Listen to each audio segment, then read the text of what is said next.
Krishna Krishna Hare Hare, Hare Rama Rama Rama Hare Hare.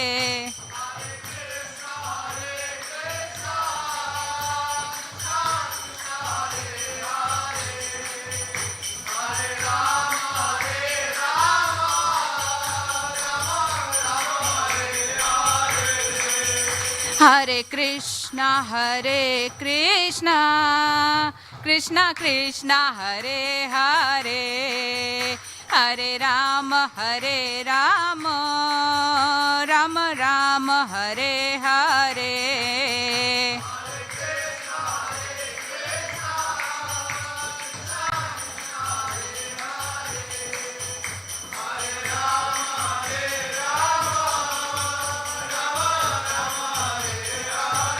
Hare Krishna, Krishna Krishna, Hare Hare, Hare Rama, Rama Rama, Hare Hare.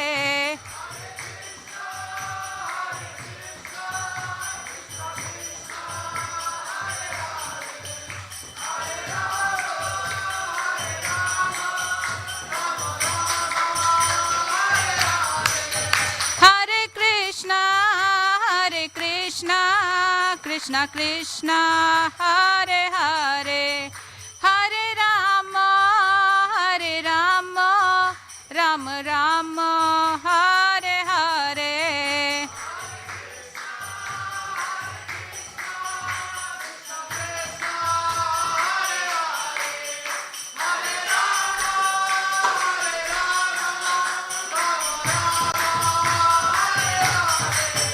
Hare Krishna, Krishna Krishna, Hare Hare, Hare Rama, Rama Rama, Hare Hare.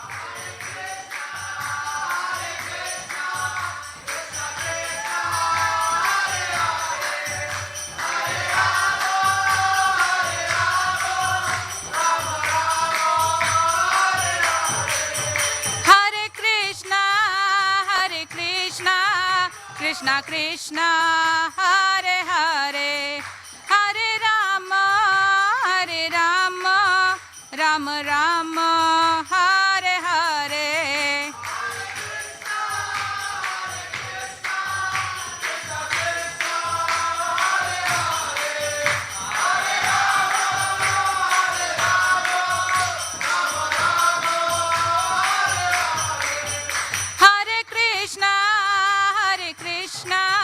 Krishna Krishna, Hare Hare, Hare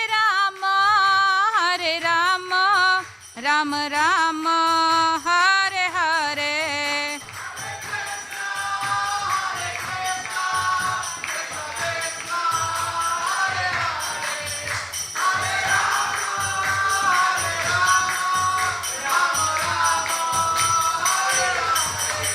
Hare Krishna, Krishna Krishna, Hare Hare, Hare Rama, Rama Rama, Hare Hare.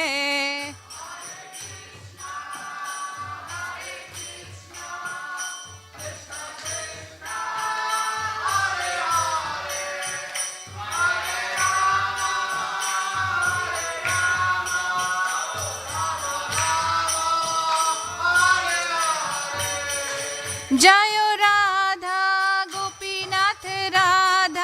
Gopinath Shri Radhe.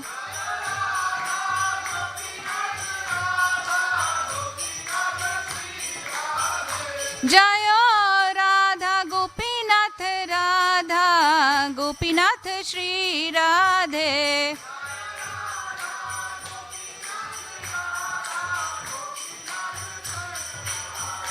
Jayo Jagannatha, Jayo Baladeva, Jayo Subhadramai.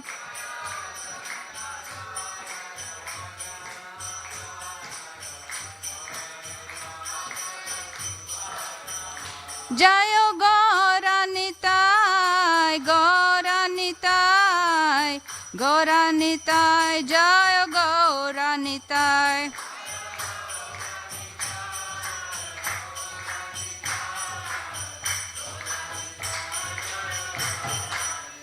Jayo Jayo Prabhupada, Prabhupada, Prabhupada, Jayo Jayo Prabhupada.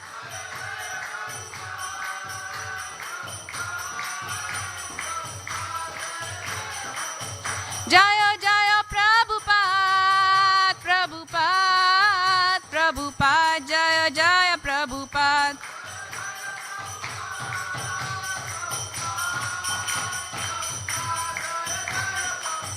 Nitai Gaura Hari Bol, Hari Bol, Hari Bol, Nitai Gaura Hari Bol.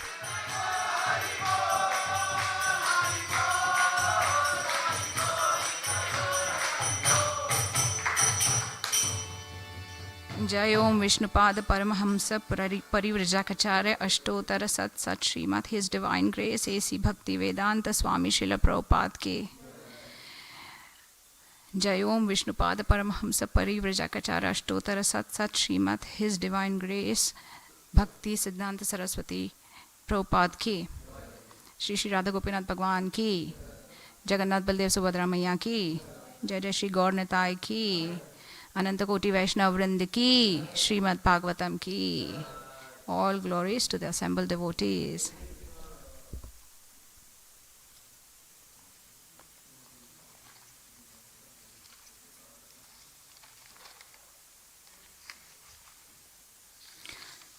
Om Namo Bhagavate Vasudevaya.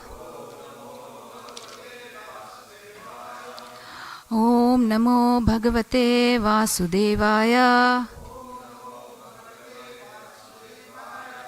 Om Namo Bhagavate Vasudevaya.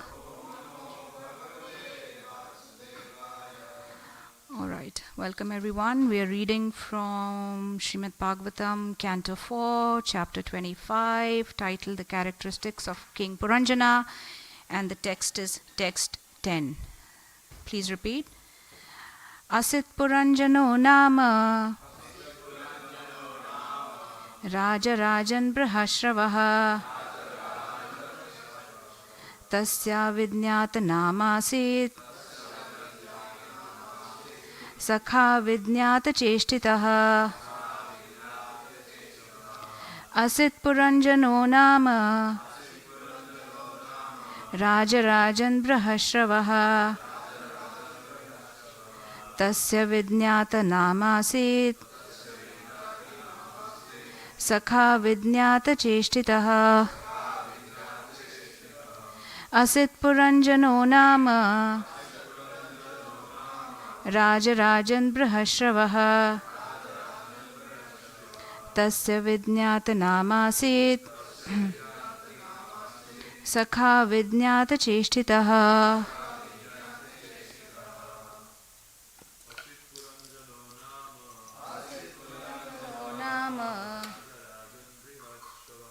Raja Rajan Brihashravah Tasya Avijñāta namasit Sakha Avijñāta cheshtitaha. Asit Purañjano nama Raja Rajan Brihashravah Tasya Avijñāta namasit Sakha Avijñāta cheshtitaha. Asit Purañjano nama Raja Rajan Brihashravah Tasya Avijñāta namasit Sakha Avijñāta cheshtitaha.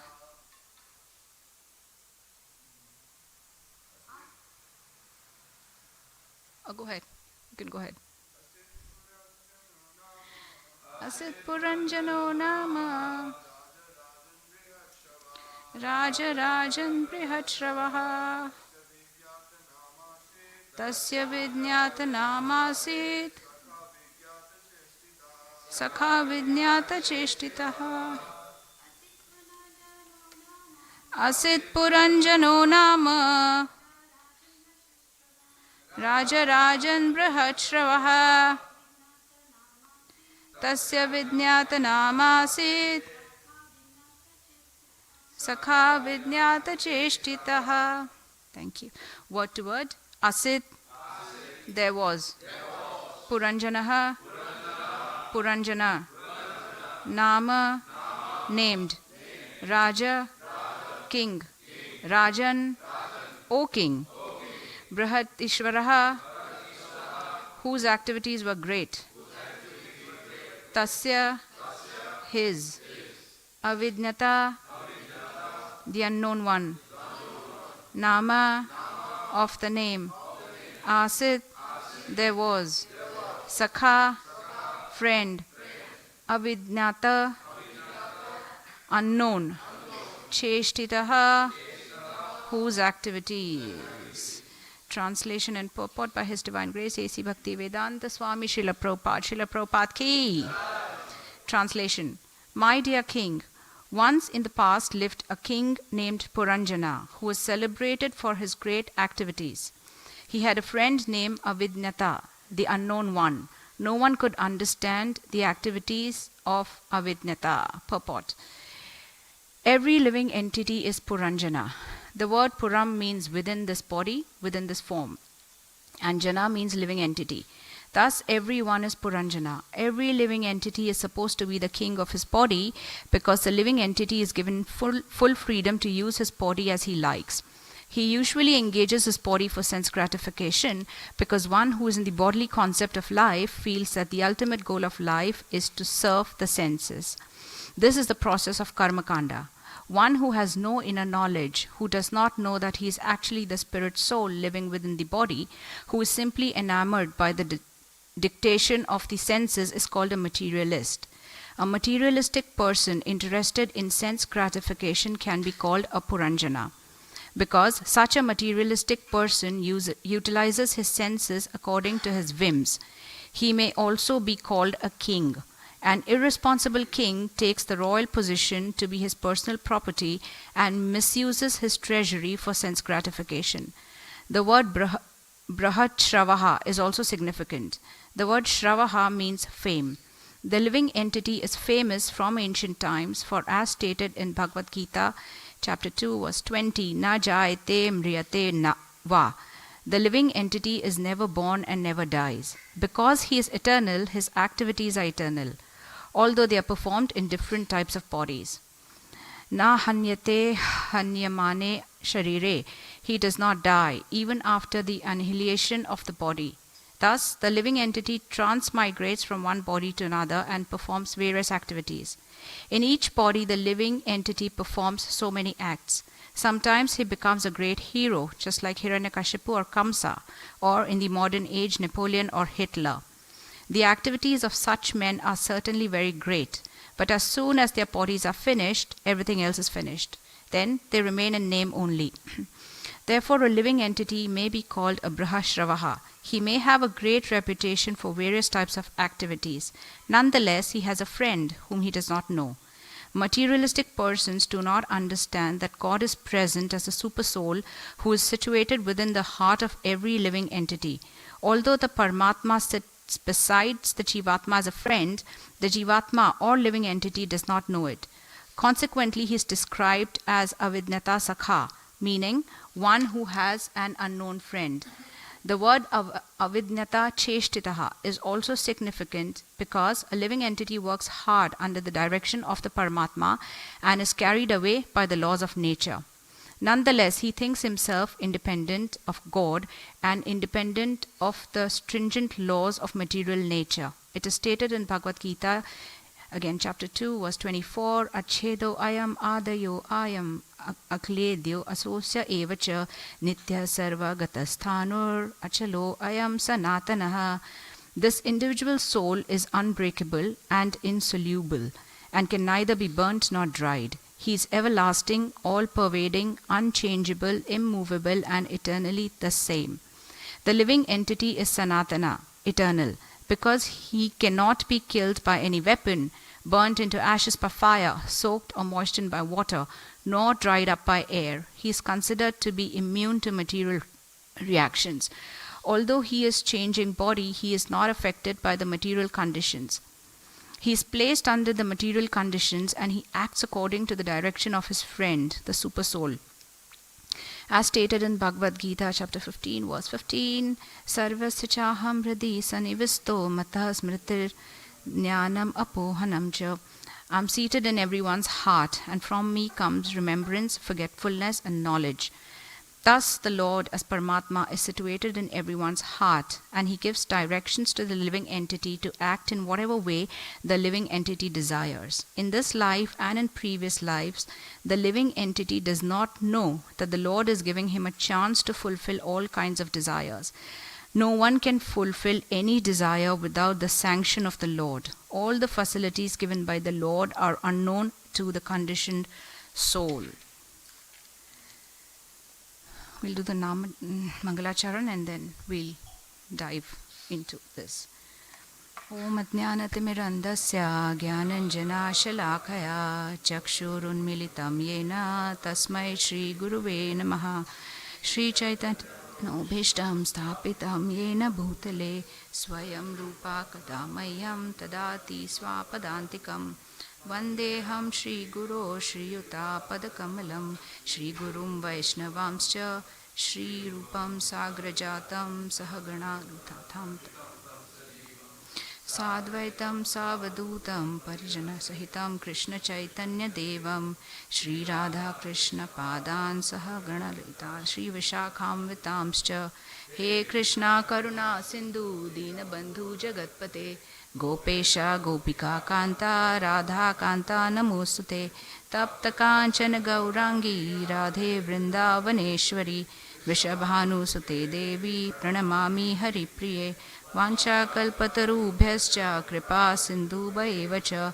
Patitanam Pavanebhyo Vaishnavebhyo Namo Namaha Jai Shri Krishna Chaitanya Prabhu Nityananda Shri Advaita Gadadhara Shivasadi Gaura Bhakta Vrinda Hare Krishna Krishna Krishna Hare Hare Hare Rama Rama Rama Hare Hare Hare Krishna Krishna Krishna Hare Hare Hare Rama Rama Rama Hare Hare Hare Krishna Krishna Krishna Hare Hare Hare Rama Rama Rama Hare Hare. Hare Krishna. I'll just quickly read the translation once again. My dear king, once in the past lived a king named Purañjana who was celebrated for his great activities. He had a friend named Avijñāta, the unknown one. No one could understand the activities of Avijñāta. Hare Krishna, and welcome everyone to this Saturday morning Srimad Bhagavatam class. Last time we met was last year.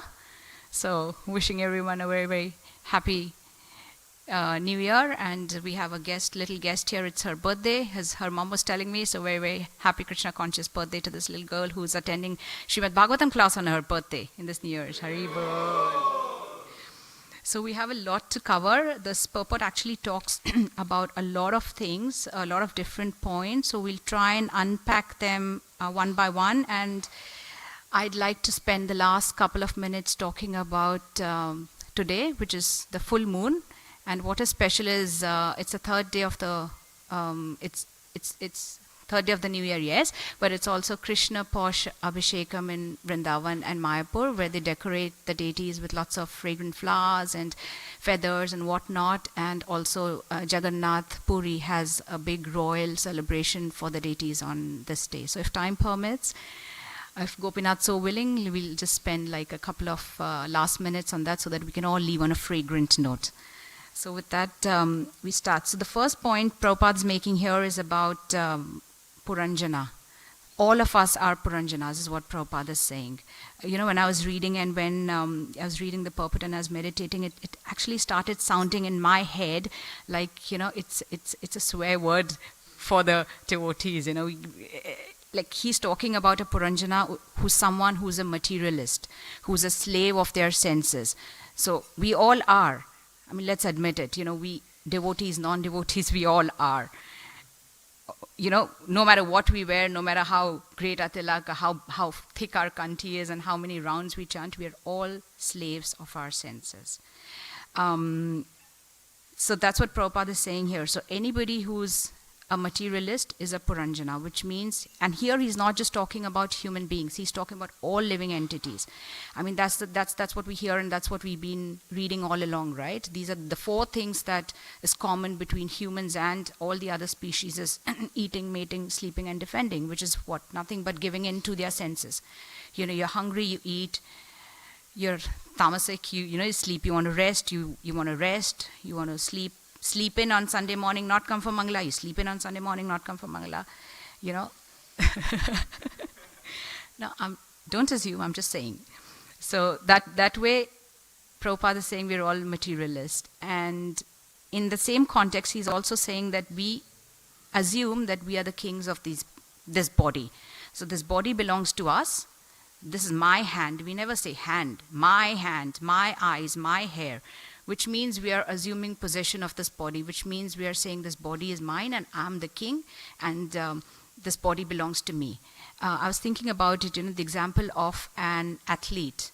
How athlete, or even or somebody who's so body conscious, who are into bodybuilding and all that, they take such good care of their body. They make sure whatever goes in, the nutrients, is checked, it's verified. Just like how we make sure we don't put anything into our mouth if it's not Krishna Prasadam. Because we consider this our kingdom, we want to protect our kingdom, we want to make sure we want to upkeep and preserve it to the best of our abilities. That's what Prabhupada is saying here, that every living being, even animals for that matter, they have this tendency to, they're very territorial. So in one way, they are also assuming that they are kings of their own body, territory, and they are protecting it. In this context, there is a story in Mahabharata, which is narrated by Bhishma Pitama to Maharaj Yudhishthir.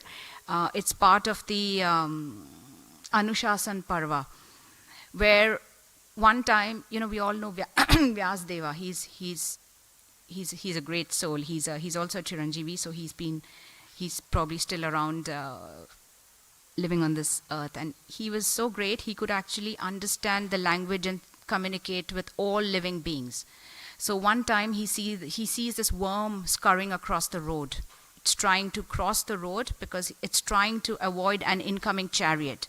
It doesn't want to get crushed under the chariot. So Vyasdeva, being Vyasdev, he just goes up to the worm, and he was like, why are you running away? Let the chariot crush you. At least it'll free you from this miserable worm life. And there is a chance for you to get a better life, a better body in your next birth. And the worm replies that I might be a worm, but still this is my kingdom. And as a living being, it is my inherent nature to self-preserve, which again is part of the defending that we spoke about earlier, eating, mating, sleeping, defending. So the worm, in spite of it being a worm, it still had that intelligence that it needs to preserve and protect its body.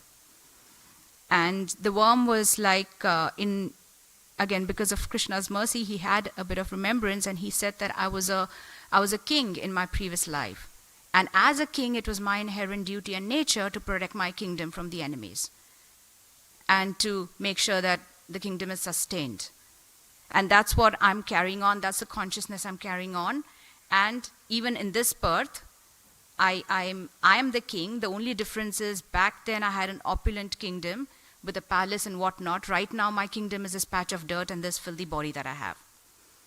So that's what Prabhupada is also saying here, that because we carry the consciousness and because we are not aligned and because we are always falling into this trap of giving in to our senses, we keep repeating the pattern and keep taking birth in different species. So no matter what, the soul just transmigrates.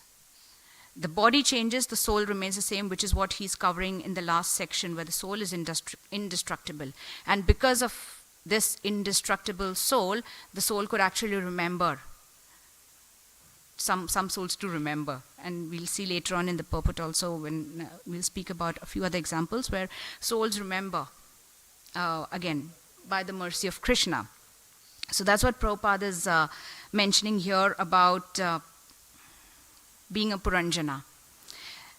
Now, having said that, there is also a mention about free will. We often have had these discussions where we ask, if Krishna is the controller, then why do we have a free will? Why do we have the free will? Krishna has given us the free will. What Prabhupada is mentioning in the later part of the purport. Each living being has a free will to act and do as they please, but ultimately it's all controlled by Krishna. So the worm also, out of its free will, it wanted to just save its body, but then, it was being controlled by Krishna. Probably he wanted the worm to stay in that body for a little longer. So that's what Prabhupada is covering in the first part of the purport, and along with that, he's also talking about the transmigration of the soul from one body to another. Then he goes on to say that although a person might think that he's great, I'm the king of the world, as Titanic, for those who've seen Titanic. Although that's the mentality, sometimes because of your activities, all that stays of you is your name. And he's given examples of Hitler and Napoleon, or even why go that far, coming to our own land and where we come from. We have the likes of Duryodhana, Dhritarashtra, Dushasana, Kamsa, Hiranyakashipu. They've done great feats. They've achieved so many so-called things, but nobody remembers them the way they should be. I mean, how many mothers will name their sons Duryodhana? Come on. Have you ever heard anyone naming their son Duryodhana? Hey, what's your name? Cute little boy. My name is Duryodhan. Really? No. So that's what happens. This happens because of the free will and the lack of intelligence. Your intelligence is so clouded and crowded by ignorance that you're just misusing this free will. Again, to Prabhupada's point, we act like irresponsible kings. We're supposed to use whatever we have, even our intelligence and intellect, in Krishna's service, but no. And we're so blinded. Example of that is Dhritarashtra. He was so blinded by the lust or the greed, or putra moha is what they refer to it as in Mahabharata, that he even ignored the advice of his well-wishers. Even he didn't pay heed to what Krishna was saying. And Prabhupada is saying here that this very advice that we keep getting from our well-wishers is actually coming from Paramatma. We have the Paramatma situated within us, and Paramatma in your soul, and everybody's soul. And that's where we are getting the advice and sukruti from to take the right decisions, if I may. Here, Prabhupada, interestingly, is also talking, in fact, Narad Muni, when he's talking to King Prachina Barhishat, he's talking about this unknown friend.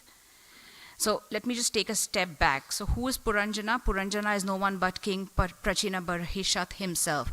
Narad Muni wants to drive home a point that what it is that you should not be doing and what it is that you should be doing, and to drive home the point, to explain to King Prachina Barhishat, he is making up the story of King Purañjana. And as we will see in the subsequent chapters, he reaches the city with 9 gates, which I don't want to give it away, but then that's essentially our body is what the 9 gates represent. And then he meets this beautiful girl there, or who he ends up marrying and making his wife, Puranjani, who's nothing but our intellect, and how he gets so engrossed in her and he gets so obsessed with her that he just forgets his duties towards Krishna, and he just ignores what he's supposed to do. And then finally, time and Jara and old age and everybody attack him as enemies of the kingdom of his city with 9 gates. And then finally that leads him to sort of cease to exist.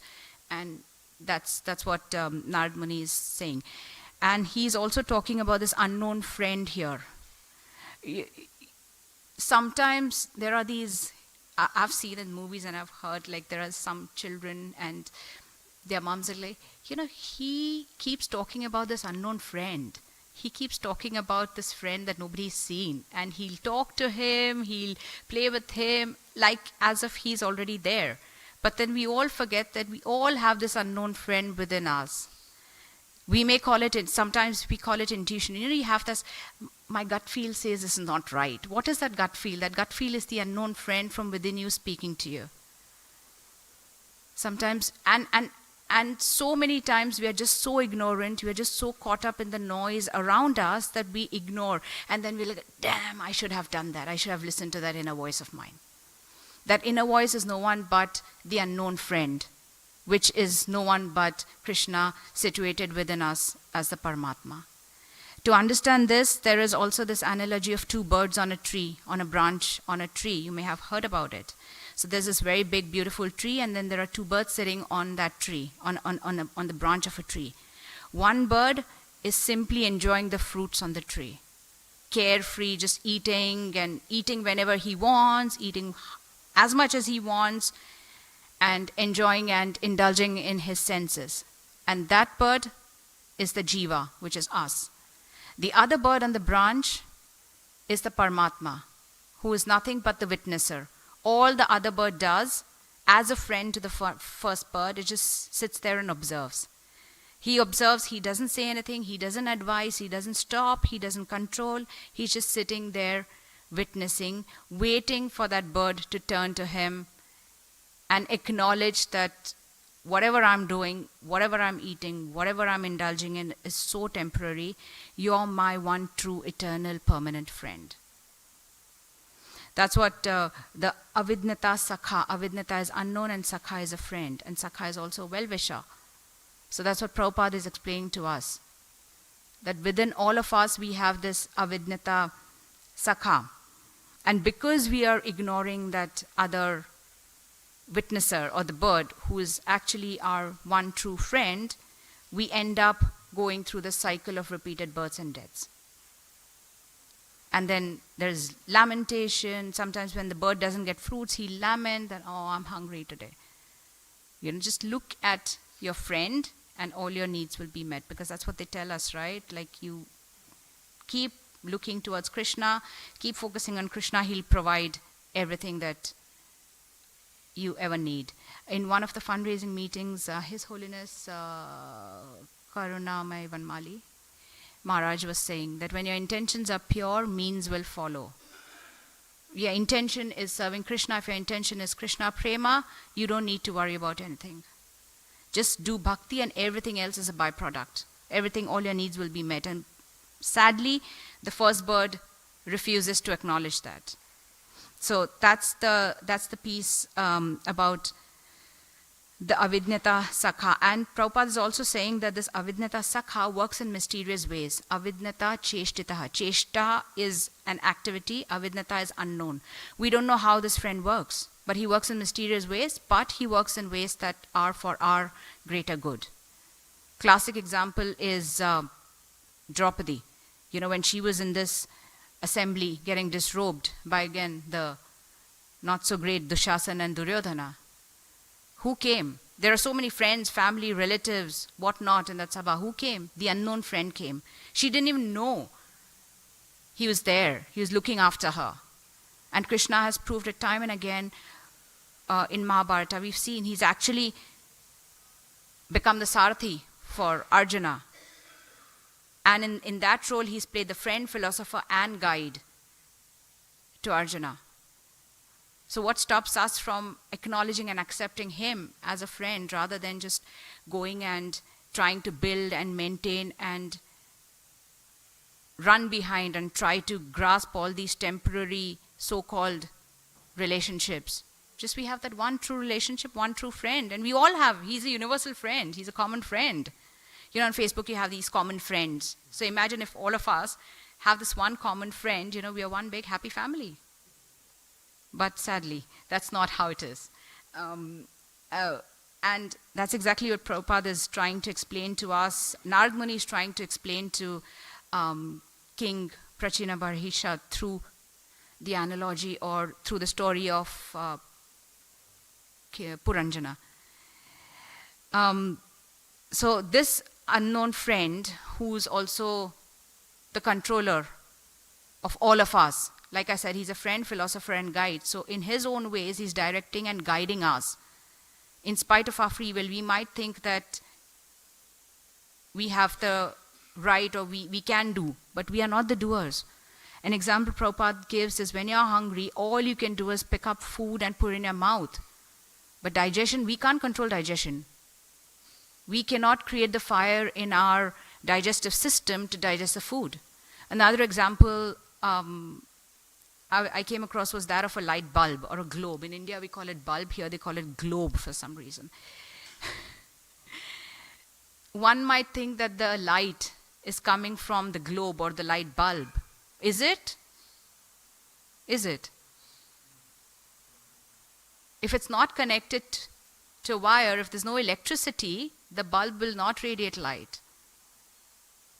So similarly, there is some unknown control, unknown power, or unknown ways that Krishna is working with all of us to make this world function. And sadly, people refuse to acknowledge that. Science has ruined everything for me. I love rainbows, Has anyone seen rainbows? They're just so beautiful, when there is like sun and rain and the rainbow just appears, and every time the rainbow appears, I'm like, wow, I must have done something right. Krishna is smiling at me.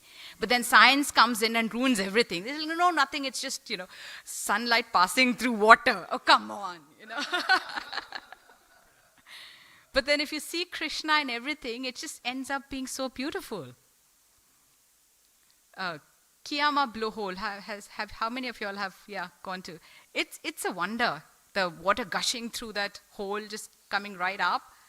I mean, if you think about it, it must be like, Krishna playing, Krishna sporting in that South Pacific Ocean with his friends. But again, science ruined it. They're talking about some cavity and volcanic rock and all that. I'm like, So that way, I like to believe, and I think, as Krishna conscious devotees, we'd all like to believe that everything that happens around us, with us, is controlled by Krishna. When they say not even a blade of grass can move without Krishna's will. There is a story in Kena Upanishad. So Kena means by whom or by which. Let's not go there. But there's a story precisely about this. There's this one time when the Devas and the Asuras went to war. They always do, oftentimes. They went to war. It was a massive war. And finally, the Asuras destroyed the... Krishna. The Devas destroyed the Asuras. And when you win over someone, when there's victory, naturally, pride comes in. So Agni Dev and Vayu Dev. Agni, the god of fire, and Vayu Dev, god of wind. They naturally swelled up and puffed up. Yay, it's because of us that we won this fight. And they got immensely proud. Krishna saw this, and we all know Krishna can tolerate everything. He cannot tolerate pride. We've seen that with Govardhan Leela. We've seen that with so many instances. So Krishna appears in front of Agni Dev and Vayu Dev in the form of a yaksha, or a celestial body is what they call. And he's like, oh, so I heard you guys won the fight against the Asuras, and all kudos, all glories, all glories to you guys. He puts a blade of grass in front of Agni Dev, and he goes like, I actually want to see how you defeated the Asuras. Why don't you just try and, try your powers on this blade of grass and show me how you defeated the Asuras? And guess what? Could he burn the blade of grass? No, he couldn't. All his pride just vanished. That was Krishna's blade of grass. It had touched the lotus fingers of Krishna. He got dejected. Vayudev is like, that's Agni Dev. Actually, the war was won because of me. So then Krishna's like, fine, you try. Move this. Blow away this blade of grass. And he puts the blade of grass in front of Vayudev. Could Vayudev blow it away?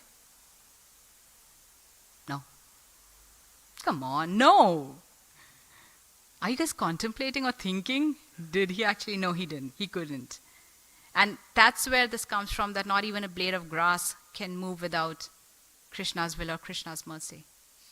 That's how our unknown friend controls.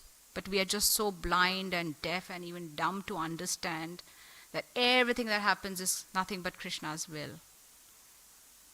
And when we realize that, that's Sharanagati. Total surrender. That's what the gopis did. Total surrender. That's what Draupadi did. Put her hands up. That's it. I can't do anymore. I can't bank. I can't depend on any of my so-called friends, relatives. The unknown friend to the rescue.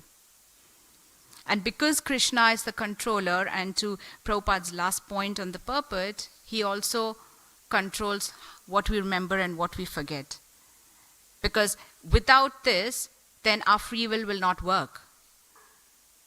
Sometimes he puts us in ignorance, either to teach us lessons or to, through his leelas and through the leelas of his devotees, to drive home this very point, that you have free will, but only up to a certain limit, only up to a certain degree. He doesn't let us forget that we are not entirely separate, but we are separate to the Paramatma, and we are dependent also on Paramatma. So for this remembrance and forgetfulness coming from Krishna, again, if you'd like, I have two small stories.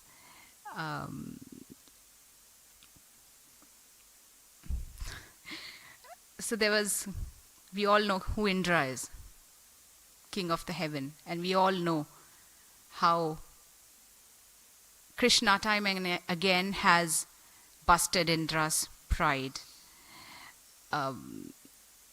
Indra was once so intoxicated by the sensory pleasures of his golden throne and his kingdom Amravati, and he was just so full of pride and false ego that he ended up insulting his very own spiritual master, Devguru Brahaspati. So just like we have Shukracharya, who's the spiritual master of the Daityas or the Asuras, we have Brahaspati or Guru, who's the spiritual master of the Devas. And he ended up insulting Devguru Brahaspati, because of which Guru Brahaspati cursed Indra to fall down from his golden throne and from his kingdom in Amravati, and to be reborn as a pig in a filthy gutter in a village. And the curse came true. Indra did fall down and ended up being born as a piglet or baby pig in one of the muddy gutters in a village.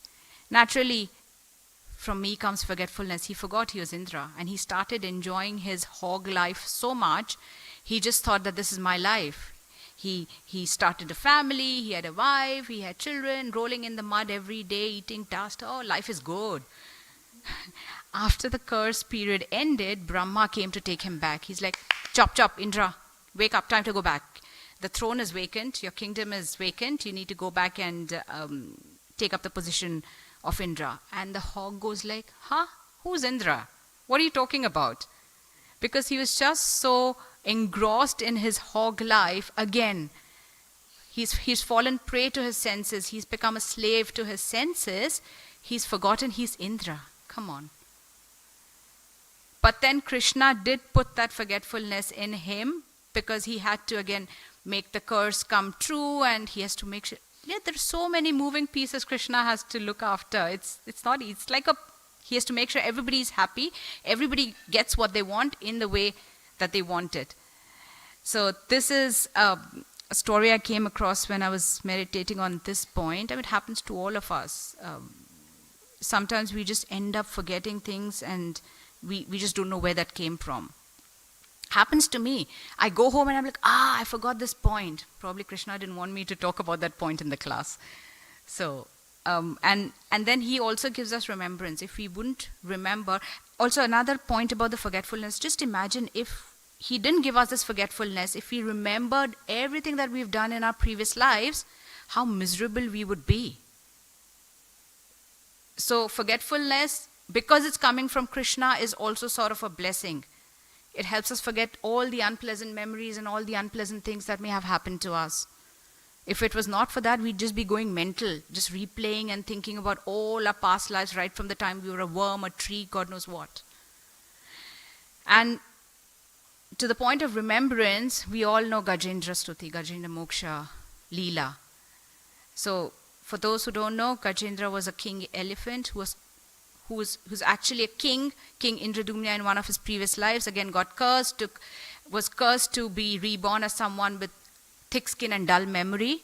So ended up being an elephant, enjoyed for a lot of years with his elephant family. One time he was sporting in a lake with his many she-elephants and children and whatnot, and got attacked by a crocodile who was also one of the Gandharvas in previous lives. And he tried so much to free himself from the clutches of the crocodile. Just couldn't. Again, his so-called friends and family left him. And who came to the rescue? The unknown friend. But when did he come? Only when Gajendra remembered the prayers, because he had done some pious activities. Krishna said, okay, maybe he needs to remember this at this time, so let me just remind him of the prayers. That's when the Gajendra Stuti prayers, he said, invoked Lord Hari. He came, killed the crocodile with his Sudarshan Chakra and liberated both crocodile and Gajendra. So this is how we see Krishna, whenever he deems fit, makes us forget and makes us remember. And this ultimate controller, who we so lovingly discuss, Prabhupada was saying in one place that he is nothing but a mere toy in the hands of the gopis. The gopis control Krishna. Krishna, who is the supreme controller, is controlled by the gopis. I was also in this context reading about how Krishna, not just him, but his flute also can control so many things. Where was this?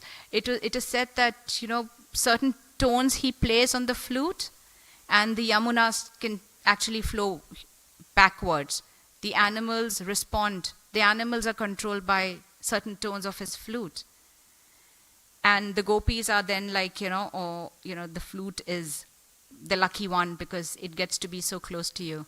And we who are like your eternal servants, your eternal dasis, are so far away. Why I'm talking about gopis and flute and Krishna is because today is the day when the gopis decided that they want to decorate Krishna. They wanted to decorate the supreme controller, and Krishna is like, okay, so be it. So they actually went to Pushpavan, where they normally go and collect flowers along with Srimati Radharani, and then they meet. And then Srimati Radharani meets Krishna at Radhakund during noon. So they go to Pushpan, collect all these fragrant flowers, feathers, whatnot, decorate Krishna and Balaram. And then Prabhupada says that you need to take the procession out, whenever they decorate Krishna, he needs to go out in a procession just so that the whole world can see how beautiful our Gopinath is. So that's what they do in Vrindavan and Mayapur on this day, which happens to be the Krishna Posh Abhishekam. Posh is because it's a posh month, not posh, paush. Posh month. Yeah. Pushya Nakshatra and posh month. So it's a full moon. That's what they do. And today is actually the day when the deities in Jagannath Puri were originally installed in the temple. So even in Jagannath Puri today they have like a big coronation for the deities, and the deities are decked or dressed in gold ornaments, the Suna Besha. Suna is gold and Besha is the outfit. So that's the glory of the Krishna Posh Abhishek. And I shall now leave you. I know you guys are getting restless. It's Prasadam time. So I'll leave you with this happy note. Happy Krishna Posh Abhishek to all of you. And if there are any comments, feedback, I'd love to hear. Hare Krishna.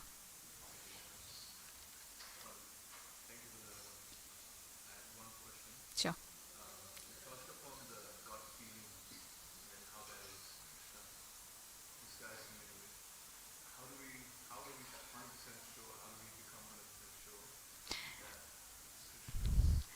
I thought about that too, and I knew somehow, somewhere, See, look, he made me forget that point.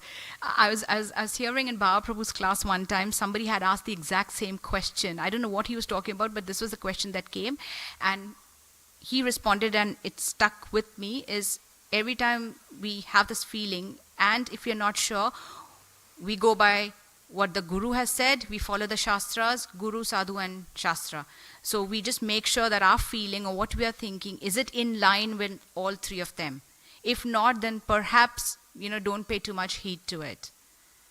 But if it's sanctioned by the Shastras, if what you think or what you feel is mentioned in the Shastras, it's sanctioned by the Guru, it's what your senior devotees and mentors are also telling you, then probably it's a correct feeling or the correct intuition. If not, then it's best not to fall prey to it and just let it go. Okay, thoughts come, thoughts go. Hope that answers.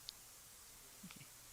Yes, you had a question? So I had a question. You said that we have to meditate when we read Shlokas of Bhagavatam. Yeah. So is it like we meditate on Krishna somehow, but we go into the material thing. So how we can tackle that and how we make better meditation?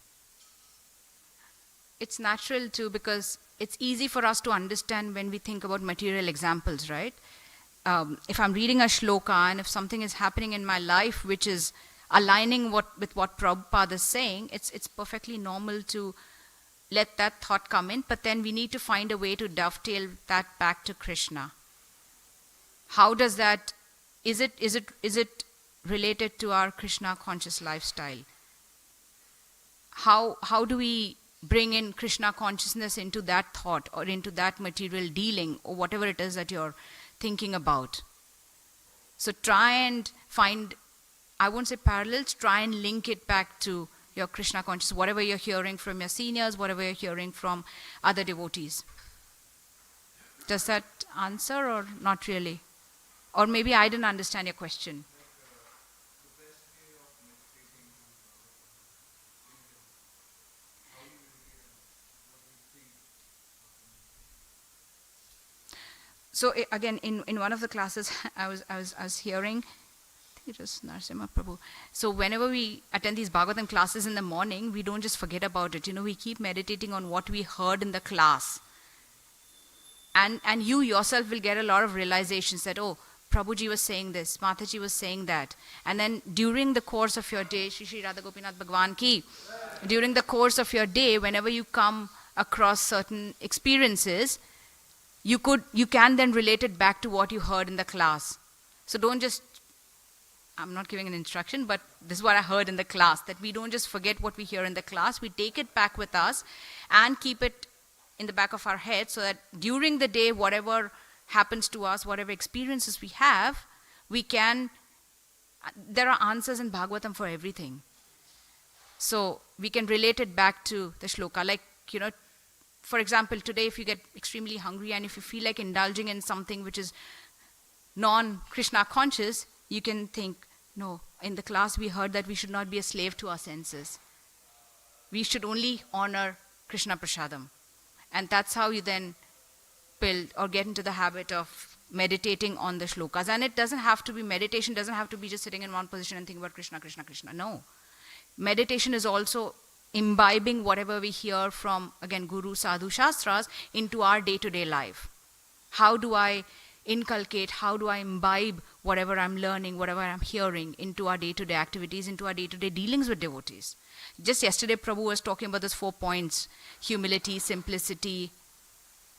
So meditate on that. So whenever you're interacting with a devotee and if you end up having an unpleasant sort of a dealing, you remember what Prabhu was saying yesterday. Simplicity, just love for all. It's very hard, but we all aspire to. And that's how you meditate, and that's how you get into the habit of being Krishna conscious. Hope that answers. Yeah? Anything else? If not, Grantaraj Srimad Bhagavatam ki, Srila Prabhupada ki, Ananta Koti Vaishnavavrind ki. All glories. Thank you.